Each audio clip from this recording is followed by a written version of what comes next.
Hey, Estevan, how's it going? What's up, Zach? How are you doing? Great to have you here. Thank you, brother. Always good to be here. So sick. How's the Deffer painting in the background? That's epic. That's pretty good. He's getting better. That's so epic. Thank you for being here, man. I've been a big fan of your work for a very long time, and I know a lot of people out there. It was, one of the most talked about episodes we're going to be. People love your work and what you do. Oh, good, man. I love all the support I've been getting throughout the years.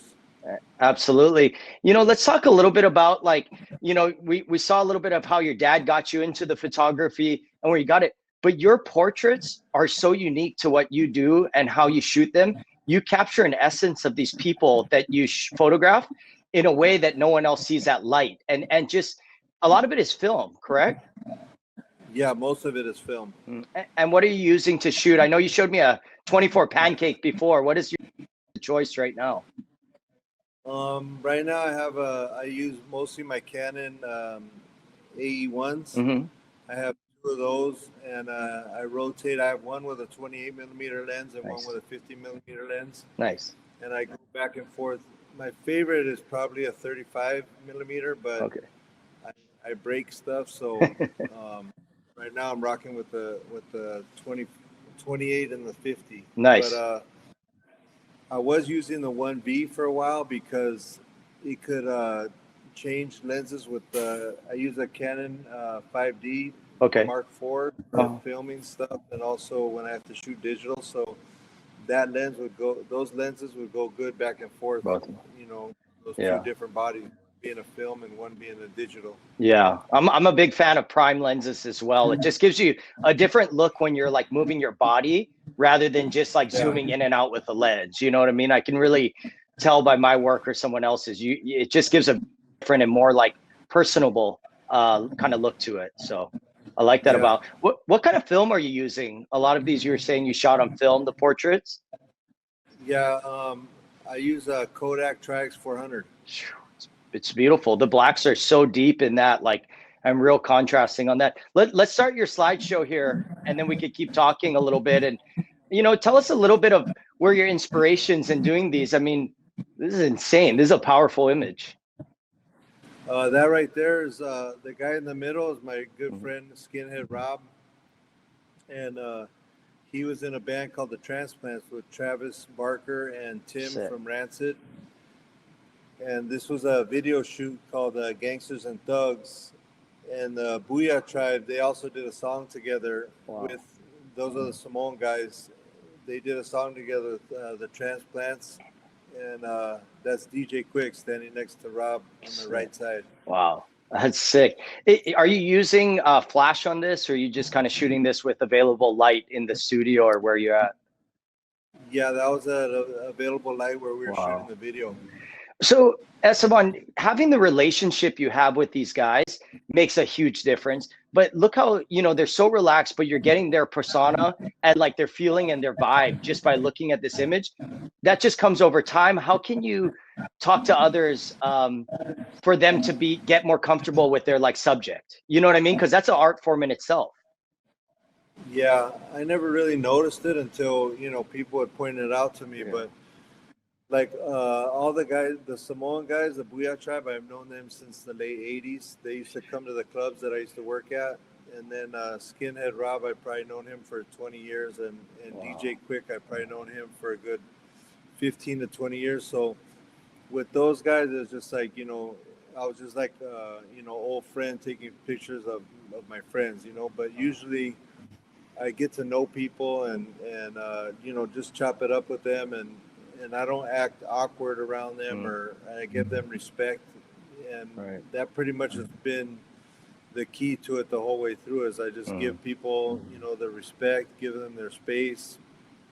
I always, 95% of the time I ask people if I could take their picture, Sometimes I might be driving by and might see something crazy, just take a shot and keep it moving. But for the most part, everybody I take pictures of, I asked them, and they were, respectfully, they let me, into their life or take a photo of whatever they were doing at that time. Jeez, that's so sick. Let's just flip through these as we kind of go through. I mean, Just the same way. It's showing that respect and kind of finding that like image in that moment as you kind of passing by, huh?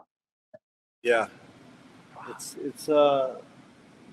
you know, like I know some people that are street shooters and they'll just walk up to a person and put the camera in their face and take a shot real quick. And for me, I mean, they're getting some shots, but a lot of times people don't like that, you know? So Yeah. I've You get a always different tried, feeling to it then, huh? When it's forced as opposed to like creating that relationship and not being as intrusive, huh? yeah, because some people, they've never been in front of a camera, you know? Mhm. I mean, now it's a lot harder to say that, but Yeah. back in the 90s and stuff like that, there was very few. I've taken pictures of people that have never been there, had their photos taken of them Wow. before. So now that's probably Wow. impossible. But, Yeah. you know, I think every rock's been overturned by now. How's this guy? Yeah. That's one of my interns back in the day. Mm-hmm. Uh, her name was Amanda Lopez. She's Yeah. turned out to be a really, you know, high up there photographer. She Nice. does a lot of good work. Oh, that's She's awesome. out of San Francisco. Nice. So I told her, hey, they want a picture of me, like a portrait of me. Mhm. Can you shoot one? She's like, yeah. And I was like, damn, you killed it.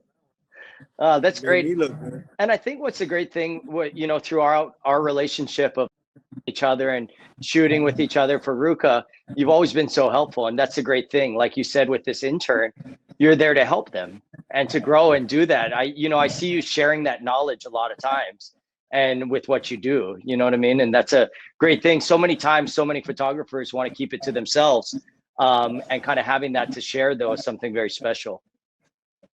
Yeah, it's, you know, it's, I've tried to breed winners, you know, that Yeah. have been around my camp. So if somebody comes out, you know, not doing good, you know, it reflects on me. You know, they say Absolutely. your team is only as good as your weakest link. So I try to keep all my links, you know, Yeah. not in the weak zone. So Yeah. I only had a couple guys that, you know, they didn't come out so hot, but you know, they had other intentions, other Mm-hmm. agendas, and they ended up being like shady kind of guys Mm-hmm. where, you know, they're really emotional and they fall apart and they can't handle it because to be a photographer or an artist, you have to have thick skin. Mm-hmm. You gotta, you know, it's a lot of rejection, a lot of, you know, there's a lot more no's than there's yeses. Yeah. As far as, you know, trying to get work and trying to be out there. So, I mean, nowadays it's a little bit easier probably because of social media. There's nobody to really that you have to yes to. You know, Yeah. you're your Yeah. own photo agent. You're your own. You're your own magazine. You're your own editor. You don't have to really kiss ass to nobody no more. You can just be yourself, and you know, it might work for you. It might not. Absolutely. How is that as we just kind of switch? Wow.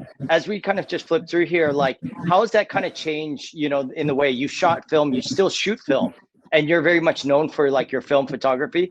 You've also embraced digital because you're using a lot of the DSLRs to be able to shoot your films and your different things where it's needed. How has that kind of impacted your career and changed? Because you've adapted very well with it in that way, that sense.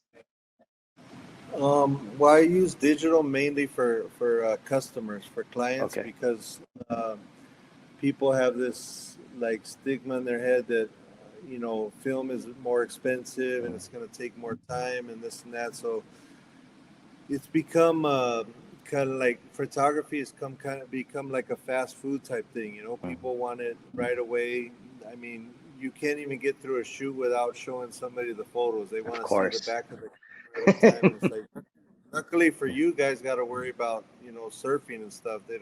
Yeah. They can't look at the back of your camera every time you take a shot. You They know, want you to have though. to. When they paddle back out, they're like, "Hey, can I see that shot?" You're like, "Get back out there and get another Yeah, wave." yeah. I had a There's client. waves coming.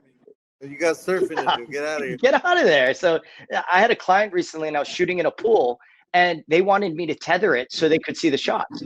I had 3 cameras and housings going, and I'm like, I'm not tethering all 3 so you guys can look over my shoulder in that way, you know. And that's just the way they've become so accustomed to the digital where they want that instant. You can't even push the button quick enough that they want it. You know what I mean? Yeah. Like that's changed. So that's the best thing about the film camera is as I take a picture and they go, "Oh, can we see it?" I go, "Yeah, yeah, here." And I show them back and there's no screen. They're like, "Oh, yeah, you shoot film, huh?" I go, "Yeah, thank God, you know, because then you'd be bugging me every time I click the." But the good thing about the digital cameras also is the filming aspect of it. Yeah. I used to shoot a lot of Bolex 16 millimeter and a lot of 8 millimeter film for like doing music videos and stuff like that. So, you know, it's a big process. You have to turn it in. It takes a couple of days to get it back. Then you have to do a telecine on it, which is, you know, color correction. And then you have to start editing. Whereas with the digital camera, you know, it's right away. You can see it like digital photos, you know, you can see it right away. You can download the footage that day to the editor. He might be able to get you a rough by the next day. Like it's sped up the whole process, you know, a lot faster. It's a double-edged sword, you know. Now a lot of people they're on your ass when you do a job. They're like, "Hey, you know, where's the job?" You know, like, "Hey, kick back, you know, give me, you know, a little bit of time." You shoot all day and they want it that night. I'm just like, what? Like, how do you? It's just the rate that we need to like work in nowadays. What did you shoot this photo with? What lens did you shoot on this? It's just beautiful. Your depth of field and just the color, like the blacks are just so contrasting on that. I would say that's a 50. It's beautiful. 50 millimeter. Yeah. And it was shot on the Canon 81, I believe. Nice. That's cool. This definitely was. So in finding these moments, Esteban, which you're so known for, your access that you're able to do throughout Los Angeles, it's something very unique, and it's something that really, I think, defined your career early on. You know, the access that you were able to just go into these moments and capture these people and in their elements. It was something truly unique. That was, again, built on trust and time. Is there anything else that you'd give as advice, you know, for anyone that wants to a certain type of photography, not per se this, but just in building those relationships? Is there any advice on that? I mean, it's just all about how you conduct yourself. You know, I've seen guys that are like professional and they're like real pushy and like, you know, they're kind of bossy to people when they're taking photos of them. And I watch from the sidelines, like that don't work. You know, you just got to be real cool with people. And, you know, the main thing is respect, you know? Yeah.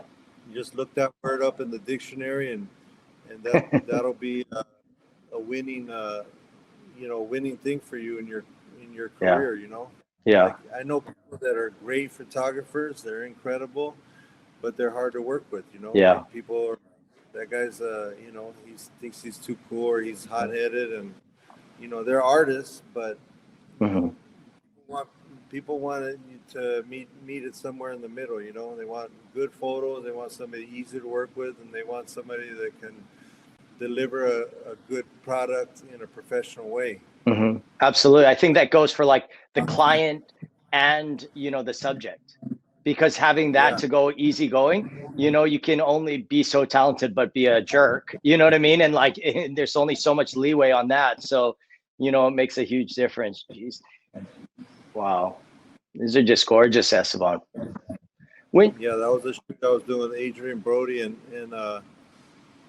and at that time, I didn't have a place to shoot him. You know, because a lot of my shoots, I just wing it. Like, because a magazine will say, "Hey, go here and shoot this guy," or "Go here and you know, shoot these people," or whatever. And I just show up to a place I've never been to before, and I have to create these like historical, iconic photos of people. But sometimes I'll get to a place, I'll be like, "Man, what am I supposed to do here?" You know, I'm not a magician. I'm a photographer. I could take good pictures, but I can't create some crazy looking scene. And Adrian Brodie had come up and I was going to go shoot him around some like cool looking walls. And it was either Cartoon or Muggs had just bought this car and just drove up in it. And they're like, "Hey, check out this ride." I go, "Hey, you this is Adrian Brodie right here. Mm. And they're like, oh, cool, nice to meet you. I go, let me use the car to go get some pictures. And they're like, yeah, go for it. So That's me cool. and Adrian took the car, just me and him. Yeah. No big crew or no publicist or none of that. Just me and him rolled around and took some pictures around downtown LA. Wow. In this Lincoln. I think it was a 62 Lincoln. So it had the suicide door. Gold. Wow. It was perfect. And this is all natural light, right? When you're looking at this and you're shooting this obviously with film and you're doing everything like that, how are you capturing these? You can feel like the emotion through this. Your focus is right on his eyes and just kind of leads right to his face and his expression, but it just creates a uncanny look that's very unique to your style. Yeah, we're like on that particular car, the doors are suicide doors, so they open up the opposite way. So we were opening it up, and I was like, "Hey, hop in the front." And then I just got in the back, and he turned around, and we were talking still. You can see he's like in mid motion of talking. And I just started shooting some photos, and like I got so many good ones of him with this car. Like actually, like some of my favorite shots that I've taken of just a person, not just because it's him, but I don't know why, I just felt like I really got some good ones that day. I think I actually shot him with a 6.7 medium format also on this day. Wow, it's beautiful. This right here with 35 millimeter.